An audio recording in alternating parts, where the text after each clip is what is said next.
колку можете само повеќе практично знаење. Барајте пари од државата да ви даваме за машини, за може да работите практично.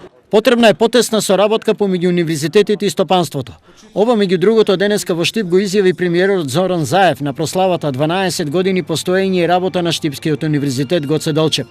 Само на тој начин Македонија ќе има квалитетно високообразовни кадри кои ќе бидат основен двигател на македонската економија.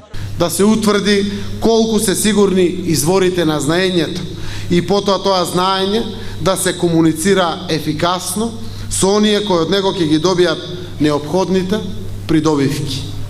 Оттаму произлегува и важноста да се покаже соодветен одговор и на барањата на бизнис заедницата, кога се нагласува важноста на образовните стратегии да ги препознаат потребите од различни перспективи. Реформите во високото образование се рефлектираат и во заложбата за така наречената рамноправност во реализација на наставно-научните програми.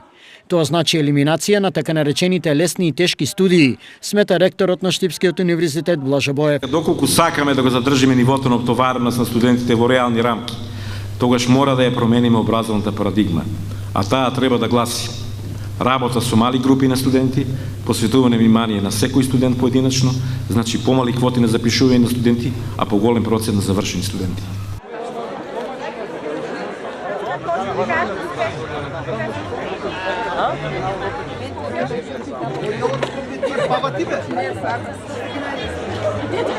На 15 штандови од исто толку факултети и академии што работат во рамките на универзитетот, а во рамките на неговиот отворен ден, студентите од овие факултети на своите идни колеги бруцоши ги презентираа наставните програми по кои ќе го продолжат нивното образование на Штипскиот универзитет. Факултетот ни нуди изучување од областа на информатиката, роботиката,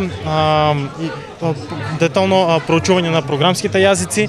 Земјоделскиот факултет во Штип нуди повеќе насоки на кои што матурантите може да се запишат на факултетот. Постојат насоки како фитомедицина, растителна биотехнологија, полјоделство, лозарово-штарство и енологија. Нашиот факултет нуди пред се значи студиски програми од сите гранки што ги нуди економијата. Во рамките на отворениот ден, студентите од медицинскиот факултет бесплатно на Штипјани им мереа притисок и шекер во крвта. Одзивот на граѓаните беше во голема мера. Имаме преминато околу 50 примероци на проверка на шеќер во крвта и крвен притисок. Универзитетот Гоце Делчев е најмладиот државен универзитет во државата. Со владина одлука на денешен ден пред 12 години дадена е виза за негова работа. До сега на постојните 12 факултети и 3 академии студираа 30.000 студенти. Во моментот на универзитетот студираат 12.000 студенти, а универзитетот по разни основи соработува со 150 соодветно високообразовни институции во Европа и пошироко.